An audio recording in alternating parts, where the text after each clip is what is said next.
Salut à tous, c'est Jean-Charles et bienvenue dans un nouvel épisode de votre web-série préférée. Je vous conduis vers un nouveau monde.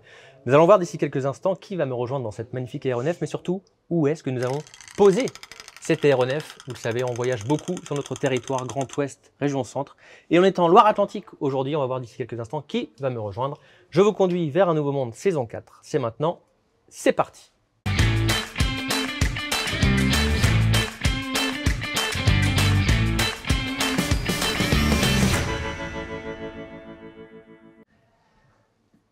C'est un homme qui nous rejoint et on a le plaisir de recevoir Gérard Garnier. Bonjour Gérard. Bonjour Jean-Charles. Installez-vous. Je suis très heureux, vous êtes très élégant. Très élégant. Je suis très heureux de vous voir. D'ailleurs, ça match. Hein. Ça match, on a les bonnes couleurs, il y a du blanc, c'est parfait. On est chez vous, ici, chez Algam. On va parler de l'entreprise que vous avez fondée dans les années 70, en 1971. Exactement. On va parler des instruments de musique, on va parler de l'évolution du marché, de la suite. Mais avant, j'aimerais que vous nous expliquiez, aux auditeurs, aux personnes qui vont regarder cet épisode, comment vous vous présentez. Parce que vous êtes un PDG, mais pas n'importe quel PDG. Ouais, j'ai plutôt tendance à dire que je suis un président designer général.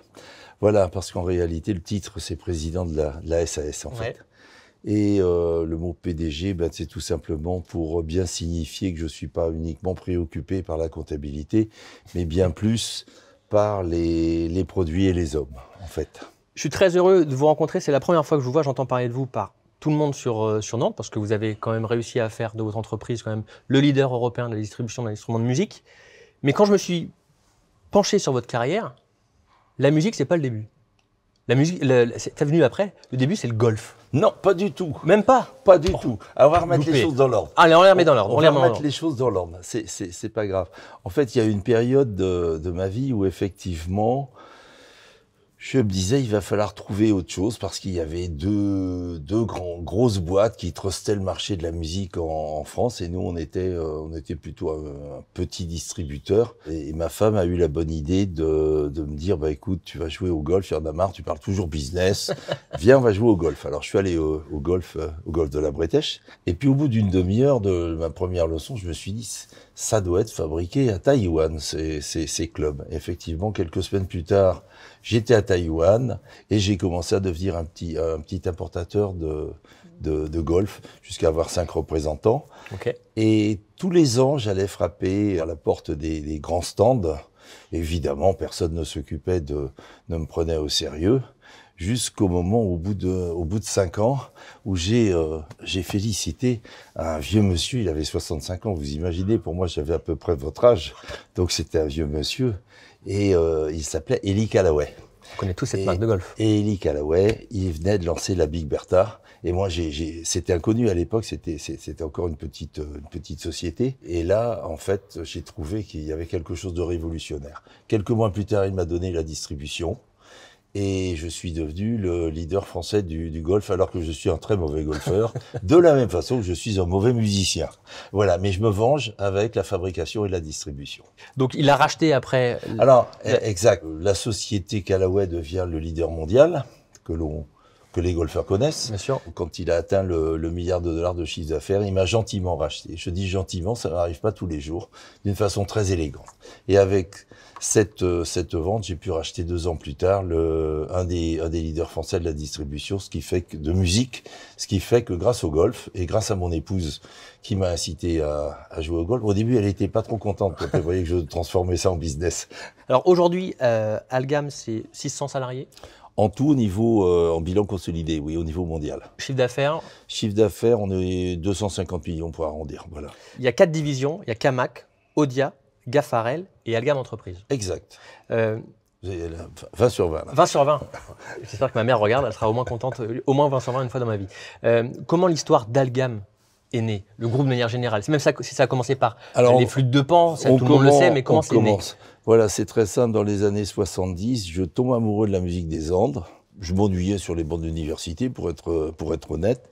C'était quoi votre cursus à l'université? Alors moi, en fait, j'avais décidé d'être professeur d'anglais, D'accord. tout simplement. Et puis je me suis aperçu que c'était pas ça qui me passionnait finalement, mais ça a été très utile parce que pour faire du business international, L'anglais, c'est voilà. Donc j'ai eu une chance extraordinaire d'avoir choisi cette option. J'ai été passionné par cette musique. J'ai fait partie d'un groupe, fort heureusement très peu de temps, parce que là, j'ai investi toutes mes économies dans une perceuse Black & Decker à 98 francs, à l'époque, une quinzaine d'euros. Et j'ai eu une chance extraordinaire parce qu'un certain Paul Simon est passé à Paris à cette époque-là et il a entendu Los Incas interpréter El Condor Pasa et il a lancé El Condor Pasa qui est devenu un tube international. Et dans la foulée, il y a eu une demande énorme pour les instruments des Andes que je fabriquais. Au début tout seul, et puis très vite, on est arrivé à une cinquantaine de personnes pour fabriquer des instruments de folklore. Et comme dit un journaliste qui avait beaucoup d'humour, il me disait que je fabriquais des instruments de plouc et de métèque. Voilà, les instruments de métèque, c'est des flûtes roumaines, des flûtes des Andes, et les instruments de plouc, c'est des vielles à roue, par exemple. Voilà, c'était l'époque du folk, l'époque d'Alan Stivell, on fabriquait des instruments bretons aussi. Ça a bien marché, ces instruments-là. Après, vous avez du coup racheter notamment l'un de vos concurrents. Oui, alors ça a très bien marché, sauf que je me disais... ça ne peut pas durer tout le temps. Voilà, et donc pour sécuriser les emplois, moi j'avais commencé à importer des petites choses, des accessoires des États-Unis notamment, et en fait des marques que l'on a toujours d'ailleurs, qu'on distribue à plus grande échelle aujourd'hui, parce que c'est au niveau européen. Et en fait j'avais envie de sécuriser les emplois des ouvriers, en ayant un catalogue plus étoffé avec des produits autres que des instruments qui risquaient du jour au lendemain de disparaître en fait. Bon, ça a duré quand même 20 ans malgré tout, mais disons que j'avais cette envie de pérenniser et en fait ça a réussi puisqu'en fait on est passé de fabricant, on est devenu un distributeur, on est devenu un peu la fourmi, vous voyez. Ouais. Les autres étaient un peu cigales peut-être. Et nous on a développé la logistique parce que comme on n'avait pas des gros instruments, on vendait un peu l'équivalent en voiture. On vendait pas de voiture, on vendait les pneus, les essuie-glaces, l'huile, etc. Et on est devenu un fournisseur, une société de services en fait. Et après, les grosses marques sont arrivées jusqu'à en avoir 200 en fait au niveau importation. Il y a un pan de l'activité du groupe qu'on ne peut pas mettre de côté, c'est que vous êtes aussi tributaire de fait de faire revivre les marques. Et vous voyez très bien où je veux aller. Derrière nous, il y a des pianos. Et il y a notamment Pleyel. En 2017, vous avez le phénix renaît de ses cendres. Grâce à vous, Pleyel est reparti. Comment cette opportunité s'est présentée? La marque a été créée en 1807 et en fait par Ignaz Pleyel, donc un Autrichien qui était un compositeur qui avait comme professeur Haydn. Donc c'était pas n'importe qui. Mozart pensait grand bien de lui d'ailleurs. Et il est devenu facteur de piano. Et puis vers les années 1933, suite à la crise, Pleyel a commencé à avoir des déboires.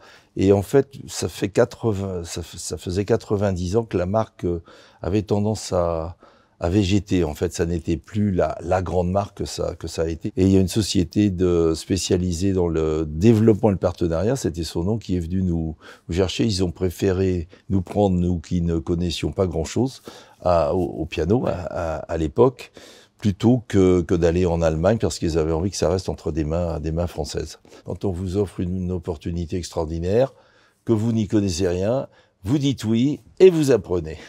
Voilà, et ça fait des années et des années qu'on apprend et qu'on réussit avec du personnel maintenant qui est extrêmement qualifié et qu'on réussit à faire des pianos de très très bonne qualité. On est très très content aujourd'hui. Donc vous fabriquez des pianos? On fabrique des pianos et on fabrique également des guitares. Exactement, la LAG. Fabrique. Voilà, là récemment, on vient de reprendre une société qui fabrique des amplificateurs en Angleterre aussi. Donc on est en train de se diversifier en dehors de la distribution. Donc on est en train de retourner à ce qui était mon ADN initial, c'est-à-dire la fabrication. Comment il est à l'heure où on se parle, on enregistre en juillet 2024, comment il est ce marché de la musique, des instruments de musique? Alors le marché de la musique, relativement, on va dire, il est assez stagnant, ce qui nous en ce qui nous concerne, il se tient bien. Là où on se développe énormément, c'est avec le marché de l'audio pro, de la lumière et de la vidéo. Okay. Par exemple, mon fils est en Chine en ce moment, était en train de négocier la distribution de murs de LED. Les murs de LED sont très peu développés en France par rapport à d'autres pays. Et donc, effectivement, on se développe dans le domaine de la vidéo. Par exemple, on distribue Panasonic. On a une marque de micro qui est célèbre. Et mon fils, Benjamin, à Paris, développe avec beaucoup de succès cette activité vidéo, audio, lumière. Parce que quand vous allez dans un spectacle aujourd'hui, vous voyez, c'est plus Georges Brassens. Non. Mais des fois, ça marche bien. Avec juste de l'acoustique, ça marche bien. Mais globalement, ça peut être Vianney avec une guitare lag d'ailleurs, de toute façon, puisqu'il nous a demandé de lui faire une signature, même une deuxième d'ailleurs. Mais effectivement, quand Vianney joue de la guitare, il peut y avoir derrière un jeu de lumière extraordinaire et une sonorisation à couper le souffle en fait. Aujourd'hui, une bonne guitare, ça coûte combien ?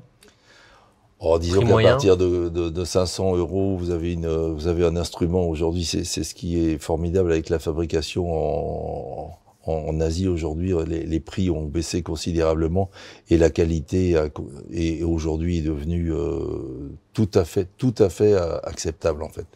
Elles sont en quelle matière ces guitares ? Les tables sont en. Alors c'est quoi une table ?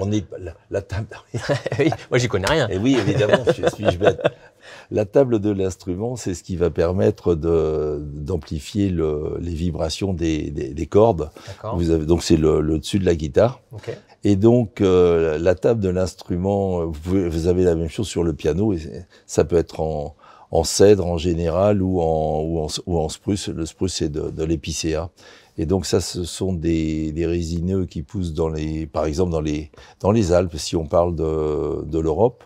Autrement, vous avez des tas d'essences. Vous avez les acajou, les palissandres, les ébènes. En ce qui concerne les pianos, il y a du hêtre aussi en général. Nous, on utilise du hêtre qui vient de France d'ailleurs. Est-ce que dans votre circuit de fabrication, vous êtes justement, faites attention, on parle beaucoup des démarches RSE dans les entreprises. Est-ce que vous, la provenance du bois, des choses comme ça, c'est un cahier des charges qui est très précis ? C'est très très réglementé puisqu'en fait, nous on a trouvé le moyen d'utiliser des solutions pour éviter d'utiliser des bois qui sont en voie de disparition ou qui sont des essences rares. On a créé quelque chose d'original qui s'appelle le Branco Wood. Il y a un chercheur australien qui a vécu très longtemps au milieu de la forêt primitive en Tasmanie, qui a développé un système pour transformer des pins de Nouvelle-Zélande qui poussent très facilement, pour les transformer selon le degré de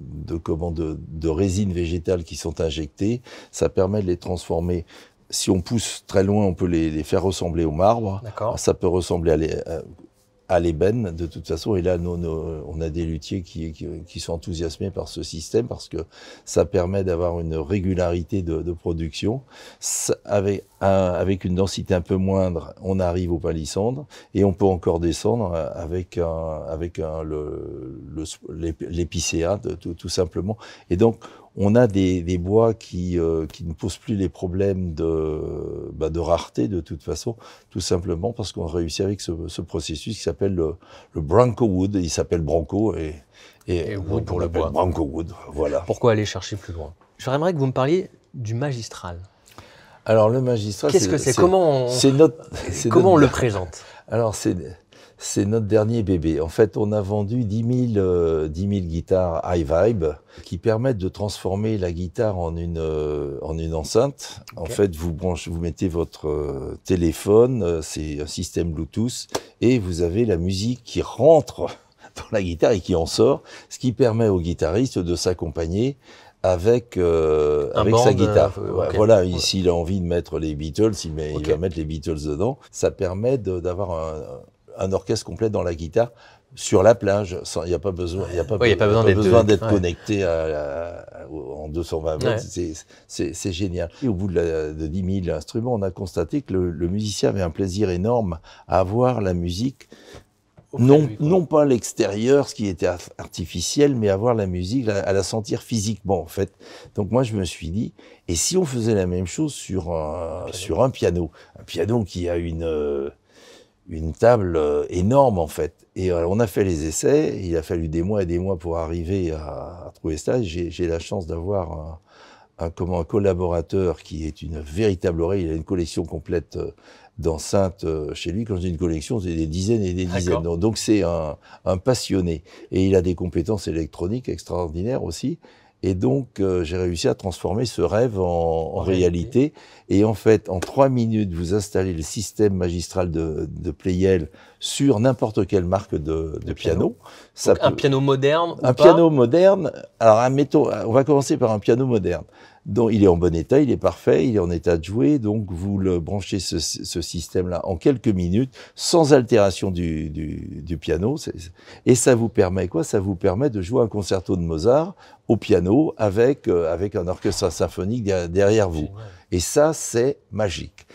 Si votre piano n'est plus en état de jouer, ce qui arrive, en revanche, si la table est en bon état, ce qui est le cas là, dans la quasi-totalité des cas, ce sont les mécaniques, les claviers qui sont défectueux.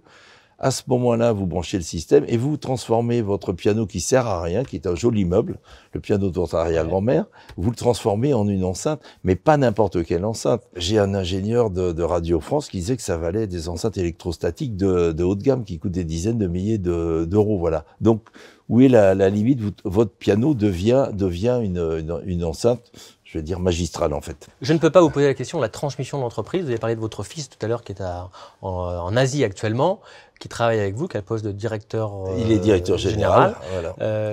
Est-ce que c'est des choses auxquelles vous pensez déjà? Est-ce que vous en parlez? Non, je n'y pense plus. Mais j'y pensais jusqu'à ce que mon fils, en 2009, quitte la banque d'affaires où il était en fusion-acquisition. Ouais. Et puis ils me disent, papa, j'ai envie de te rejoindre. Voilà. Et comme mon petit-fils, quand il avait 8 ans, écrivait sur son agenda Victor Garnier, Algam, 3e génération, je ne m'inquiète pas pour l'avenir. L'histoire est belle quand même. Est-ce que vous, avec le recul, depuis 1971, qu'est-ce que vous vous dites? Est-ce que vous êtes fier de ce que vous avez fait, Gérard? Ouais, je suis heureux de voir que j'ai des employés qui sont heureux. J'ai un fils qui n'a pas envie de tuer son père, a priori, ça c'est important. C'est important, c'est pas le cas partout. Je lui laisse suffisant. Oui, c'est pas toujours évident d'être le fils de son père, mais je pense qu'il a suffisamment de liberté et de liberté d'expression. Et c'est lui qui a développé la partie Algam Entreprise qui marche très très très bien. Il y a une bonne entente. C'est un véritable état de grâce. Primordial. Il a quel âge votre fils? Mon fils, il a 45 ans. Okay. Qu'est-ce qu'on vous souhaite pour les mois à venir? Au-delà du lancement et du succès que va être Magistral, qu'est-ce qu'on peut vous souhaiter? Que ça dure. Que ça dure. Tout simplement. J'avais noté d'ailleurs une phrase, ne dure que ce qui change. Exactement, oui.